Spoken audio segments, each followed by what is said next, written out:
Hello, everybody. I'm Byron Lehman. I thought I'd just take a break from my writing. I'm currently working on a novel. It's doesn't really have a working title. I have a final title called Chicago because it takes place in Chicago back during the '60s. And but we'll get to more of that a little bit later on. I mean, weeks later on. But I thought what I would like to do is, of course, you're here at the Jittery Goat, and I have a website called the Jittery Goat. It's at www.jitteryg.com, and that's where you'll find some of my short stories, and also you'll find a link to my books on Amazon. So that's what this YouTube channel is really kind of all about. And I'd like to discuss a little bit about, well, where did I get that name, Jittery Goat, at?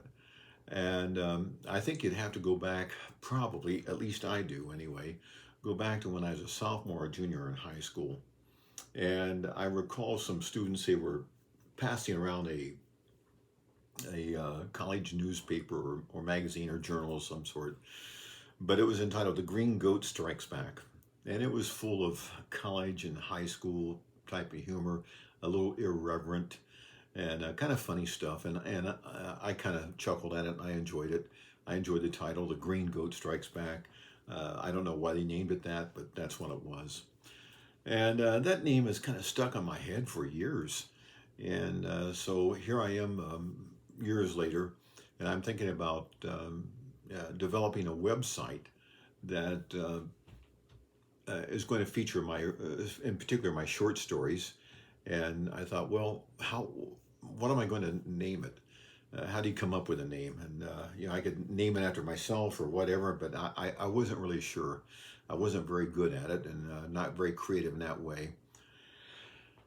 So I got this goat in my head, and so one morning I was writing when I was thinking about this website, and I was writing probably one of my short stories or novels. I'm really not sure, but I have my coffee in the morning, and I put my coffee on, and I write a little bit. The coffee's ready. I bring it in here to my desk. I drink and sip, and I write, and then I go get my second cup of coffee. I drink and I sip, and I write some more, and then I write, and then I go back and get my third cup. And after I finished that, man, I noticed I was starting to get the shakes, getting, and I probably had 3 cups of coffee in like an hour, hour and a half.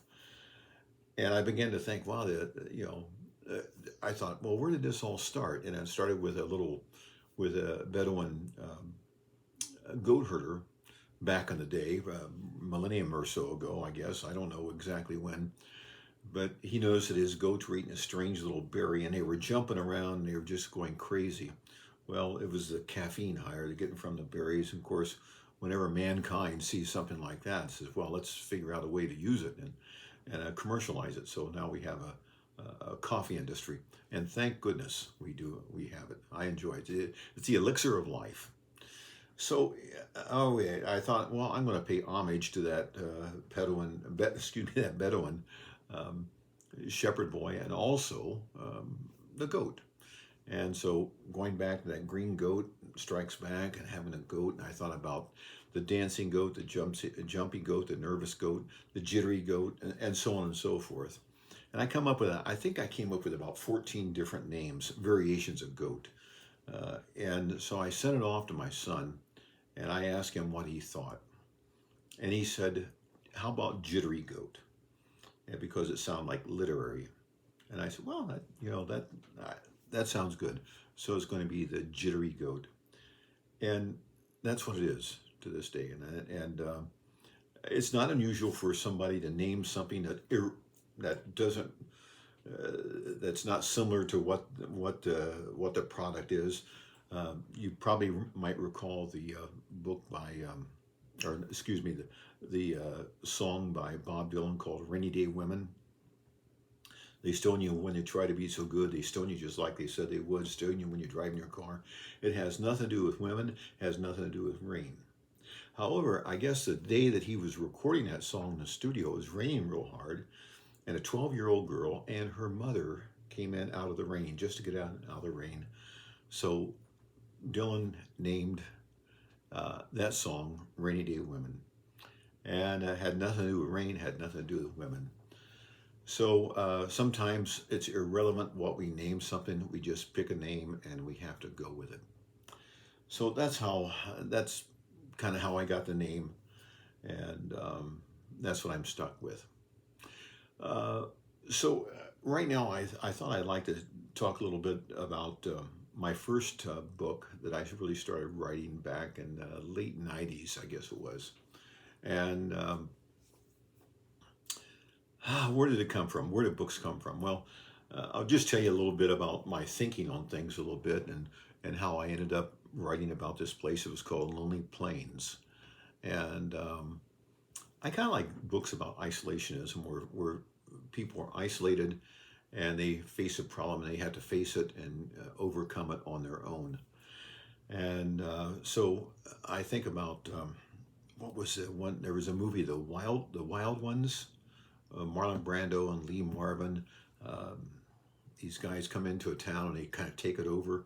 Well, this book that I wrote, I'll introduce it a little bit later on, was about these guys on snowmobiles come into town and take it over. Well, anyway, but this community is kind of isolated. There's no way they can get help. And finally, the wild ones, the motorcycle gangs, they leave. And then there was a movie that came out just a couple years after that. It was entitled Forbidden Planet. Leslie Nielsen played in it, and Jack Kelly. Jack Kelly was one of the original Maverick brothers in the TV production of Maverick. And it was about these guys. They fly off into space, go to this forbidden planet where they face isolation, and they have to overcome some odds, to make things right, and so to save their lives and so forth. And so those were two things I thought about, and also what was that other movie? The Invasion of the Body Snatchers, and I think that kind of took place in a small town, and these body snatchers, these aliens, kind of took over the town. And so the idea of isolationism kind of had an appeal to me, where you're just isolated from everybody and you overcome these obstacles. So that's I kind of like stories like that. But that wasn't my motivation right to begin with, writing my first novel. However, I was writing one night, and it was very early in my serious attempt to write, that I thought I would like to write just a short story or a vignette, a slice of life type thing. And I wasn't sure how long it would be. I just wanted to sit down and write something that comforted me. And it was in the winter of the late '90s, and it was kind of cold. And I was started thinking about the winter of '78. In Northwest Ohio, we had a tremendous blizzard. It took lives and so forth. And there was really this sense of isolation. There were communities that were closed up for about a week, and nobody could get to them. And we lived near a little town called Jackson Center, Ohio. And there was, a tragic thing happened in our family. My father-in-law became really ill and was in the hospital. And so uh, this community, Jackson Center, was running out of bread. And so they formed a convoy, and these National Guard trucks and deuce and a halves, and they were going to go to Lima and get some bread for the community, and probably some other things too. But they're starting to run out of food, and we managed to catch a ride with him into Lima to visit my father-in-law in the hospital. And later he died. However, we got out on I-75, which is a busy highway normally, but it was after this blizzard. I think it was probably about the fourth or fifth day of the blizzard, or third day, somewhere around there. But uh, going down I-75, there was not a car on the road, except there were a couple cars that were in ditches and some trucks that were in ditches, but nobody was on the road. And the snow just kind of blew across the road, and there was snow all over. It was like you're on another planet, and there was no other human there, or like some catastrophic event took place, and the population was wiped out, and you were like the only ones there. It was just a very strange and eerie feeling. So I was thinking about that on that night, and I was writing my story, and I was thinking about a small northwest Ohio town, not unlike Jackson Center, but there's another couple towns that I thought about. Ottawa, Ohio, which is a small country community. I thought about it, and I thought about maybe an individual in his office, second story window, and he's doing some work, and probably he's a lawyer or something like that, some sort of businessman, and he stands up just before he's about ready to leave and go home. He looks out the window, he looks down in the street, and he sees the cold coming in, so to speak. And that's the way that blizzard happened in '78. It turned out it was a warm evening before, and then it just started getting the barometric pressure dropped, and just started getting cold and windy. And so I have my character looking out this window, and what does he see? Well, here's the first sentence that I wrote. I said, "Darkness covered the town as if by the stroke of a painter's brush." That was my first sentence. And that's when I completed the book. That was my third chapter, actually, because when I wrote that, I wrote some other things. I said, "Last customer left the barber shop, and the barber pulled down the shades, pulled them down tight. Duncan Crane, a pot-bellied bald man with a full black beard, rocked on his heels with folded arms in front of a window of his hardware store. He was trying to decide whether to remain open the last 15 minutes of the day or not." That was my introduction to this. And I was, like I said, I was going to go on and write a kind of a little vignette or a short story. And I didn't know where it was going, really. But I like that first sentence. Darkness covered the town as if by the stroke of a painter's brush. And I could see the whole town, so to speak. Church steeples and grain elevators, and I could just see the whole town from this window. And as I began to write other things about this town, as I went on, a couple more paragraphs, I said, wow, there is a story here. There is a bigger story. And I kept on writing, and I pretty much completed it. It took me maybe 6 or 8 months. I thought it was complete. But I opened it up like a couple years later anyway, and I completed it, and eventually published it on Amazon. So that was the beginning of the book. That's how kind of like ideas, if you're a writer, that's how ideas kind of germinate, and you kind of go with it a little bit. Maybe you trust your instinct, your creative instinct to create things. So it's said that all novels, I guess, or stories are creator are rather character driven, and I agree with that. Is you have to have a character, and it's good to introduce the character as soon as possible. An exception to the rule is James Michener, who goes on like for pages describing the geography of the land and how it was first formed, and so if you're a James Michener type writer, good for you. I hope you can do it. But it's best to start out with something very quick and very descriptive of a character, then kind of go with it from then on. And that's what I did with the novel. That's a safe bet to do something like that, and to start out with something that really interests people, that catches them right away. And my first words in this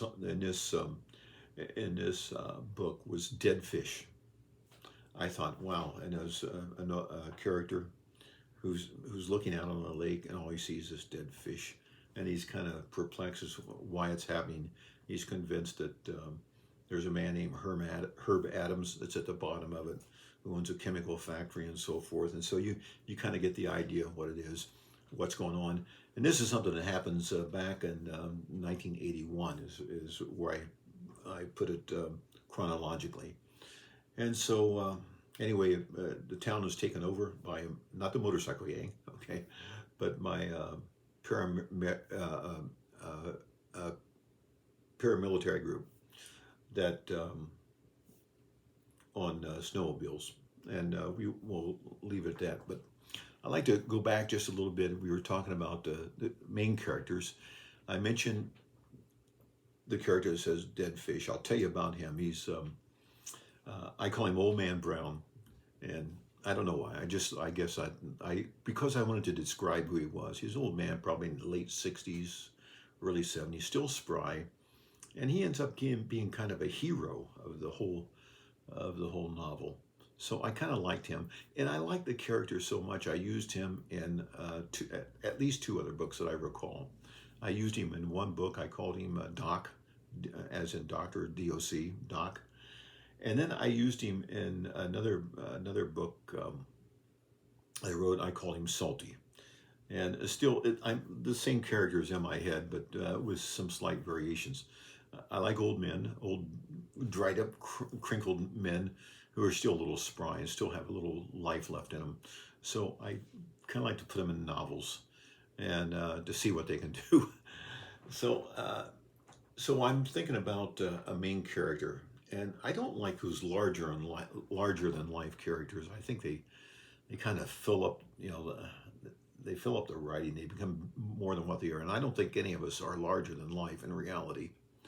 So, what's the name of a character? I thought a common name. I could have thought about Bob Smith, but that's too common.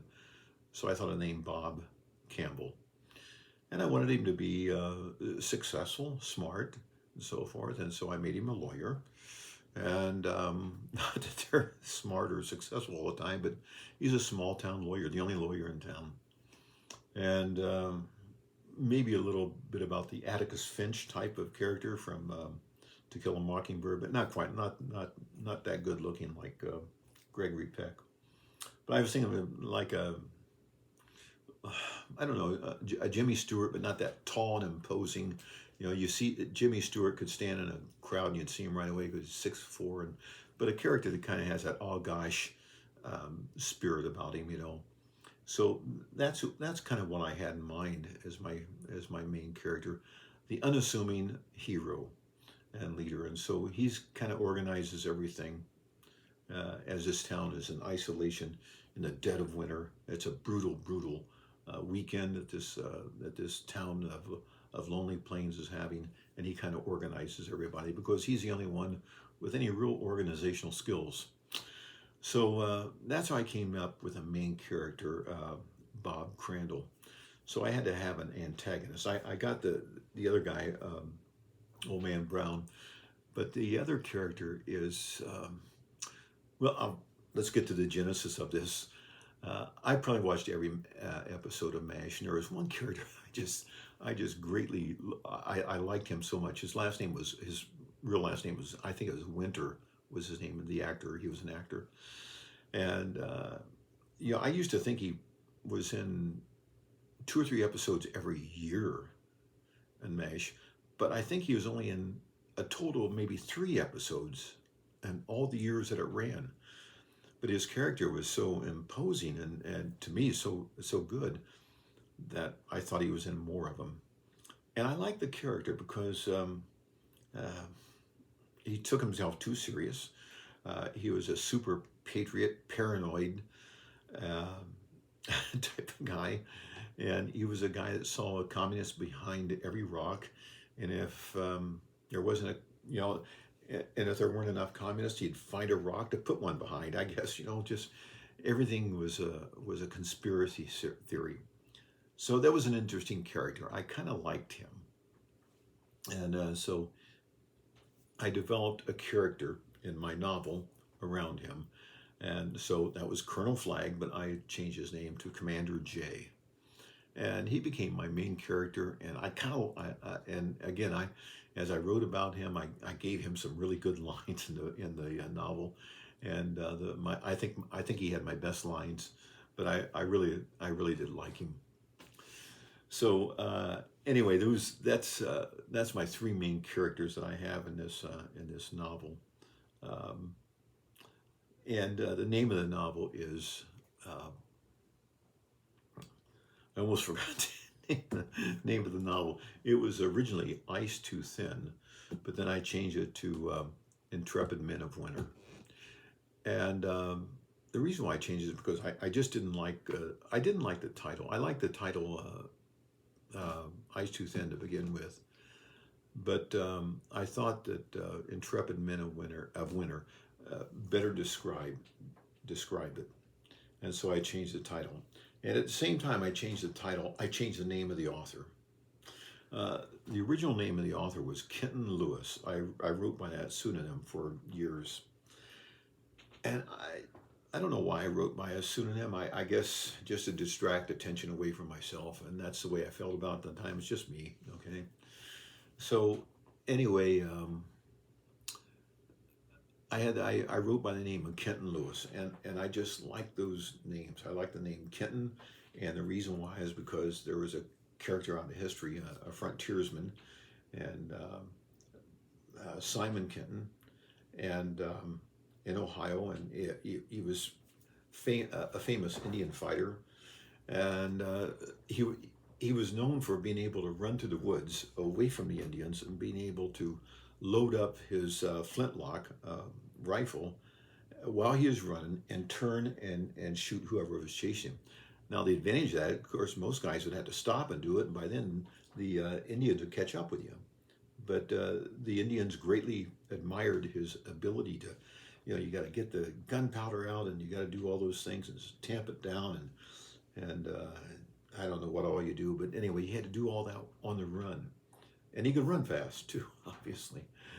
But he would do that and be able to shoot whoever's chasing him. So uh, eventually, the Indians caught him, and he had to run through the gauntlet, which he survived the gauntlet. It gives you an indication what kind of man he was, or maybe the Indians were just not very good at the gauntlet. Who knows?